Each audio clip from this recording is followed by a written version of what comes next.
O Letras Miúdas é um podcast apoiado pelo Ibraconte, Instituto Brasileiro de Administração Contratual. Acesse o site ibraconte.com.br.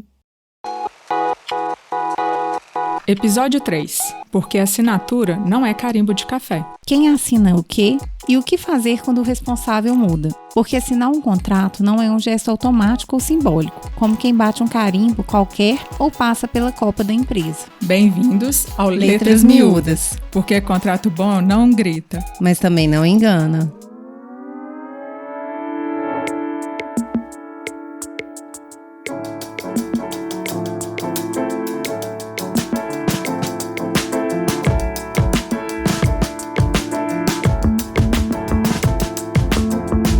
Sejam todos bem-vindos ao Letras Miúdas, o podcast que dá voz aos contratos, sem mistérios e sem enrolação. Eu sou a Ilma, economista, apaixonada por estratégia contratual. E eu sou Beatriz, advogada que acredita que contrato bom protege e adora resolver um probleminha. No episódio de hoje, a gente vai falar de um tema que parece simples, mas dá muito pano pra manga. Quem assina o quê e o que acontece quando quem assinou muda.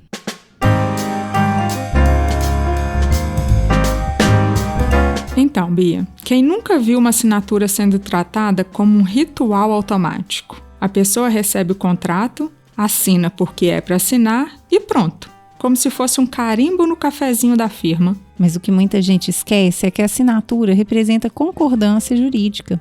Quem assina está dizendo, eu li, entendi, concordo e ratifico tudo que está aqui, inclusive as cláusulas que ninguém leu. E a assinatura sem entendimento é igual GPS com endereço errado. Parece que está indo no caminho certo, até bater.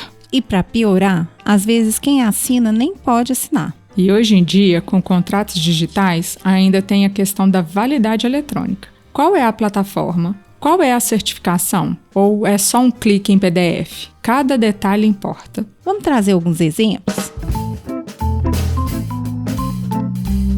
Eu já vi contrato de milhões assinado por quem não tinha poderes. Se isso der problema, o contrato pode ser invalidado em todo o seu conteúdo. Pode gerar um prejuízo sem precedentes, culminando até numa ação judicial. Ou o caso clássico de troca de gestão. A nova pessoa responsável não revisa o que está vigente e toma decisões que ferem cláusulas. Já vi projeto travar por falta de leitura. Também tem o famoso, só assina aí rapidinho, depois vem a surpresa, cláusula de multa, exclusividade, renovação automática, assinatura sem leitura gera passivo. E o pior, Beatriz, já vi contrato com cláusula de rescisão antecipada que previa pagamento de 50% do saldo restante. A empresa rompeu o contrato sem saber e levou um prejuízo enorme. Pois é, Ilma. Terrível. E sabe mais o que pode acontecer? A pessoa assina, mas o anexo com escopo está em branco ou pendente. Aí vem o fornecedor, preenche depois que o contrato foi assinado e aí fica todo mundo amarrado a um documento surpresa. Ou o contrato está vencido, mas segue sendo cumprido. E ninguém formaliza a prorrogação. Quando dá problema, o jurídico olha e diz, mas cadê a assinatura? E o que é preciso observar? Antes de assinar ou herdar um contrato, atenção para poderes legais de quem assina. Assinar um contrato não é só um gesto simbólico, é um ato jurídico. Pessoa que assina precisa ter poderes legais para representar a empresa. Isso pode estar definido no contrato social ou estatuto da empresa, no caso de sócios ou diretores. Em uma procuração, quando alguém é designado formalmente para assinar em nome de outro. Exemplo real.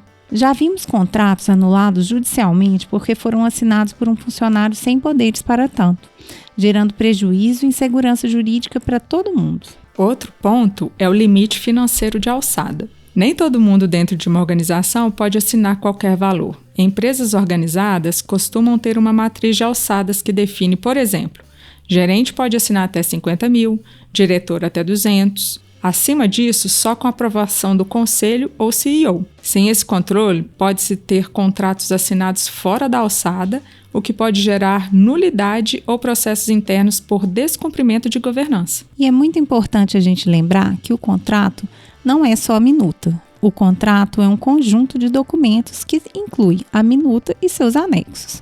Muitas vezes, os contratos circulam em versões preliminares e, na hora da assinatura, há confusão sobre qual é a definitiva.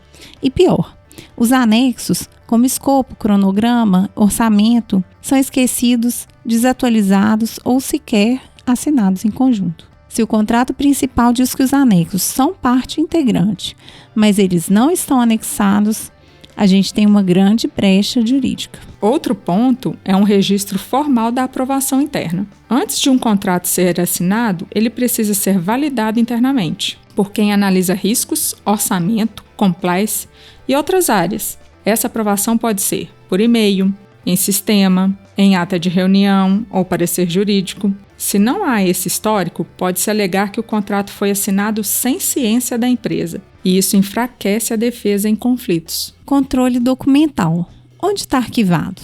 Quem vai ter acesso? Assinar não basta. O contrato precisa estar guardado de forma segura, rastreável e acessível a quem precisa fazer essa gestão. Um repositório digital confiável como SharePoint, OneDrive, Drive ou seu sistema é imprescindível. Controle de versão, acesso restrito, políticas de backup. Já vimos contratos vencidos sendo renovados com base em versões erradas porque o original estava na máquina de alguém que saiu da empresa. E mais, quem assina tem que saber o que está assumindo. A assinatura não é só símbolo, é responsabilidade técnica, administrativa e às vezes até criminal. E na transição de responsáveis, tem que ter entrega formal dos contratos ativos, lista de pendências, obrigações a vencer, riscos em andamento. É o checklist, não é improviso. Boas práticas que evitam dor de cabeça. Cadastro atualizado de responsáveis por contrato, que quer dizer manter um registro atualizado de quem é o responsável técnico, administrativo e financeiro de cada contrato. Isso é essencial para garantir a boa gestão e eventual responsabilização. Por que isso é importante? Por facilitar o acompanhamento de entregas e pagamentos, permite saber a quem recorrer em caso de dúvidas ou descumprimento, evita o famoso "isso não é comigo" quando o problema estoura, e projetos parados por até 45 dias porque o contrato ficou sem acompanhamento. Ainda é preciso uma política de assinatura com poderes e limites claros. Ter uma política formal de assinatura ajuda a garantir que ninguém assine contrato fora da sua competência. Ela deve definir quem pode assinar contratos e aditivos, até qual valor e em quais condições, por exemplo, se precisa de aprovação jurídica prévia. Sem isso, abre-se espaço para abusos ou erros de gestão. Um exemplo, um gerente assinou um aditivo com cláusula de exclusividade, fora da sua alçada e sem aprovação superior. Isso gerou um passivo trabalhista e bloqueou negociações com outros fornecedores. Plataforma de assinatura eletrônica segura. Com o avanço da digitalização, a assinatura eletrônica se tornou prática comum, mas precisa ser segura e auditável, compatível com exigências legais, por exemplo, ICP Brasil ou equivalentes, gerenciável por quem cuida dos contratos. Não vale só clicar e assinar. É preciso rastreabilidade e validade jurídica. Por exemplo, uma empresa usava e-mail com PDF anexado como assinatura digital. Um fornecedor questionou a validade e o contrato foi considerado inválido por ausência de autenticidade. Um contrato foi gerado, mas dentre os seus anexos não foi colocado o certificado de assinatura. Isso gerou a nulidade do contrato por ausência de autenticidade. Tem mais um ponto importante, Bia. Um modelo de termo de entrega de contratos na troca de gestor. Quando a mudança de gestor, seja fiscal, comprador, gerente, os contratos precisam ser formalmente repassados. Um termo de entrega ajuda a documentar as pendências em aberto, esclarecer obrigações assumidas e evitar alegações de desconhecimento no futuro. Por exemplo, na troca de responsável, cláusulas de reajuste e multas por atraso foram ignoradas por meses, causando perdas financeiras que poderiam ter sido evitadas com uma simples transição formal. E lembre, contrato é uma maratona. Assinar é só o início. Tem que acompanhar, cumprir, renegociar se precisar. E o mais importante, documentar tudo. E se ainda assim surgir dúvida, volte ao contrato. A assinatura está lá para mostrar que a regra foi combinada, mas só vale se for clara e estiver registrada do jeito certo.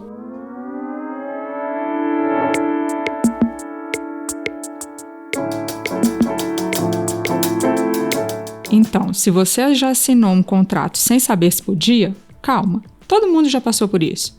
Mas agora dá para fazer diferente. E se você herdou um contrato, revisa. Nada de querer fugir da responsabilidade falando que não foi você que assinou. O papel tá valendo. No próximo episódio, vamos falar sobre o escopo, sobre a importância de estar claro para evitar aditivos, conflitos e retrabalho. E se você gostou do nosso episódio, por que não nos apoiar, compartilhar, curte aí e pode comentar. Manda e-mail, letrasmiudascast@gmail.com. Estamos em todas as plataformas. A gente se vê. Letras Miúdas, porque contrato bom não grita, mas também não engana.